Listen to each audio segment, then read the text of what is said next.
What if ancient myths were never meant to be believed literally?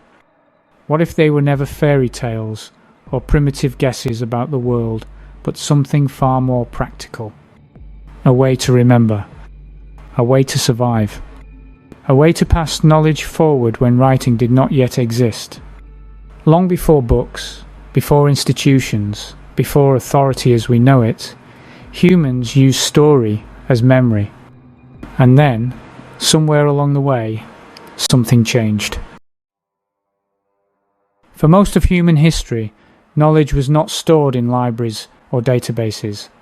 Knowledge actually lived within people, in rhythm, repetition, song, and story. Those myths carried information about seasons, cycles, floods, famine, migration, and survival. And they were not for entertainment, they were actually instruction. They taught humanity when to plant, when to move, when danger returned, and when life renewed itself. Symbols would arrive before any explanation, and meaning would come before belief. These myths were not about convincing people what to think, but more about helping them remember what really mattered. Across cultures that never met, we find these same patterns repeated. The sun as a giver of life, cycles of death and rebirth, a world shaped by time and not linear progress. The stars were not worshipped because people believed they were gods. They were actually watched because human survival depended on it. There were certain stars that marked danger, while others marked renewal. Sirius, the brightest star visible from Earth, appeared again and again as a marker of transition. And in Egypt, its rising coincided with the Nile flood, the event that reset the agricultural year. This was not godlike, but a reminder that life moves in cycles. And this is what astrotheology originally was. It wasn't for belief or worship, but for observation and timing. Symbols, unfortunately, can be fragile. They really only work when people understand what they point to. Because when that understanding fades, those symbols harden into beliefs, which then harden into rules.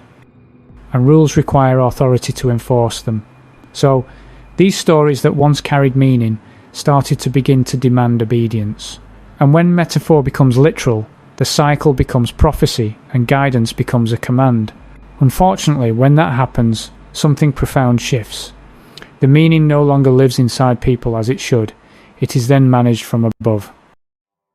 And this is where institutions enter the story.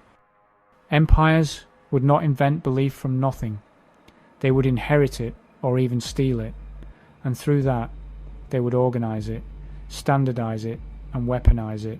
Rome most certainly did not create spirituality, but it definitely administered it. And with this, organized councils would replace circles, doctrine would replace experience and wisdom, and authority would replace interpretation. I don't imagine that this was about destroying faith, but weaponizing it and making it governable. It is obvious to me that once belief is centralized, it can then be enforced. And once it is enforced, questioning it becomes dangerous. This is where alternative research begins to matter. Some researchers have spent decades exploring whether sacred stories were not only edited over time, but geographically relocated. Neil Bentley, for example, is one such researcher. His work challenges accepted mappings of scripture and myth, suggesting that what we call holy lands may not be as fixed as we assume. You may or may not agree with where he lands, but the questions his research raises are very important. Ask yourself, how certain are we that sacred history happened where we are told it did? And who decided that certainty? Empires would not just rewrite stories, they moved them for their own advantage. This matters a great deal because literal belief is far easier to control than symbolic understanding. You see, when people lose the ability to interpret meaning for themselves, they will look outward for authority, and with that, certainty becomes a power, while doubt becomes a threat. And once stories become instruments of control, they will no longer belong to the people who live by them. They then belong to those who enforce them. And this pattern repeats across history, with only a costume change. This Cosmic Lie series will not be about replacing one belief with another, but about us remembering that stories were once meant to guide us and not rule us. These myths were to free us and not bind us, so we must continue to ask questions.